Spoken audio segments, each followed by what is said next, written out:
Ah, ooh. Ah, ooh. Ah, ooh. Ah, ooh. Take me home today. Take me out to play. Take me back into that sweet, sweet melody. Hey everyone! So today I'm going to be filming a DIY spring video, and I'm so excited because right now I'm on spring break and I am just so happy and so excited. So that's the first reason why I'm wearing hardly any makeup, so please excuse that. We're gonna have a drink and we're gonna have like a couple fun little cute things you can make, and I'm so excited for this video. I'm putting so much work into this. I spent only around $20, so this is a fairly affordable DIY. So again, I hope you guys enjoy this. If you have any more video requests, I'm going to be filming a lot on spring break, so please leave those down below. Message me them or comment them or anything like that. So yeah, let's go ahead and go out to my kitchen and get started. Alright, hey guys, so these are all the supplies we're going to be needing for our 3 DIYs. For starters, we're doing Easter cupcakes, so this is pretty self-explanatory at the beginning. You're going to need a cake mix, some eggs, some water, and canola oil, and for starters, I'm just taking my cake mix out of the box. I chose chocolate, but you can do vanilla if you'd like. It's really a matter of preference. Then I'm taking my eggs out, and I'm cracking 3 eggs. Look at this form. Look at how skilled this is. Didn't even get one thing of shell in there. And I'm humble, you guys. So my recipe called for 3 eggs. Whatever your recipe calls for is what you should do. Then next I'm taking out my canola oil, and you need a 1/2 cup of this is what my recipe said. So I'm just gonna pour 1/2 cup of this into my mix with the other ingredients and such. Then I'm taking a 1.5 cups of water and sticking that in there. And then I'm just mixing it all together. Then you're gonna wanna get out your my cupcake pan, and you need these liners because otherwise they majorly stick to the pan, even if you use like Pam or whatever. So I'm really messy about putting cupcakes into pans anytime I do them, so do whatever you want, but I use about 1/8 cup. I would say only use 1/8 cup when you're doing this, because if you put more, they expand too far and it's really hard to put icing on them and they look really bad. Trust me. Then I preheated my oven to 350, and I'm just sticking those in there. Again, that's what my recipe called for, so whatever yours says, do that. So this is basically just the cupcake making process. And then my timer I set for 15 minutes. Alright, now we're on to DIY number 2. This is the peep jar. I love this. Okay, so these are all the things you're going to need. For starters, I'm just taking out my mason jar, and everything in this besides the cupcakes calls for a mason jar. I don't know why. Anyways, I'm just pouring my pastel M&Ms into my mason jar, and I didn't pour it quite to halfway, just a little bit under it. Look at that reverse. So much skill for my movie. Anyways, a little bit under halfway.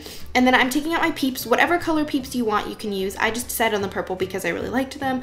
I would suggest you use the bunny peeps rather than the actual peeps, you know, the little bird ones, because these fit a lot better into here and they look better because you can see them. I fit about 6 into my mason jar. I have not the big mason jar, like the medium-sized one.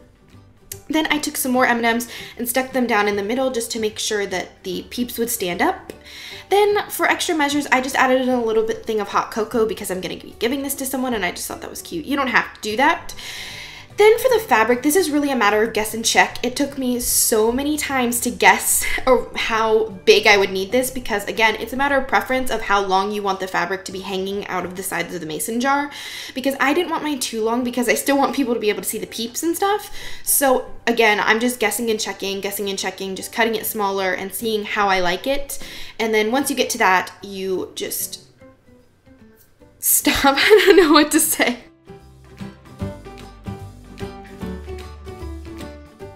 Alright, so now I got the desired length that I want, and I'm just making one of my pieces lopsided and one straight, so that way when you put it on the mason jar, it looks really cute. So then you just stick it down in there, put the top on, and twist it around. And then when I got done, I actually cut a little bit more off because I didn't like it that much. So again, you can really just, this is really a matter of opinion on that. And then my cupcakes were done, so I'm going to take those out of the oven.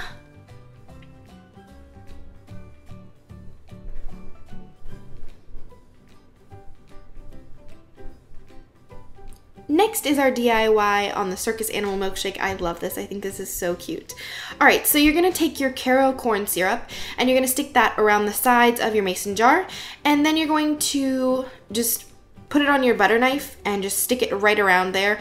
And this causes the sprinkles to stick onto it, so it has a cute little effect. So you can use pretty much any cup. I liked the mason jar because you can see the sprinkles that way, but if you don't want to use that, you don't have to. And then just put in the sprinkles in there.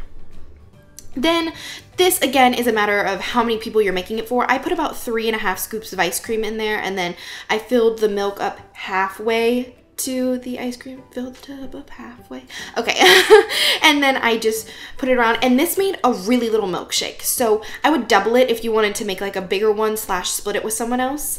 Then I'm putting about 6 animal crackers in there, the frosted kind, and only use the white ones because otherwise it makes it look like a weird color if you use the pink ones.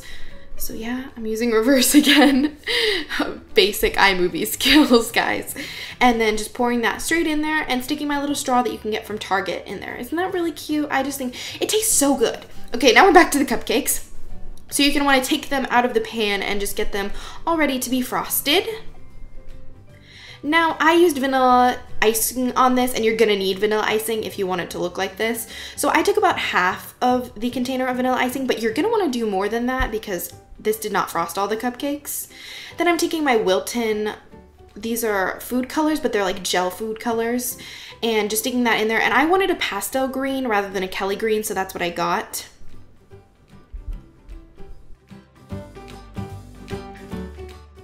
All right, now I'm just taking the frosting and sticking it in a Ziploc bag. And then I am going to cut the tip off of it to make it like a piping bag. Do you guys know what those are? It's what when they bake cakes and they frost them. So that way I can get kind of a swirly look. And it's a lot easier than frosting it with a knife, because when you frost it with a knife, it can kind of rip the cake because frosting is so much heavier than cake. So, you know, you can get different desired looks. If you wanted it to look more like grass, you could do that. So again, that one right there looks so hideous, but I promise they all don't look like that. I can't believe I left that one on screen for so long. And then I'm taking my M&Ms that are shaped like eggs that I got at Big Lots for like $2 and sticking those on there to make them look like a little nest. So if you want it to look more like a nest, you can add in chocolate shavings around the eggs to make it look like a nest, but I just left it like this. I think they're really cute. Aren't those so cute? I'm gonna take these to a little party I'm going to.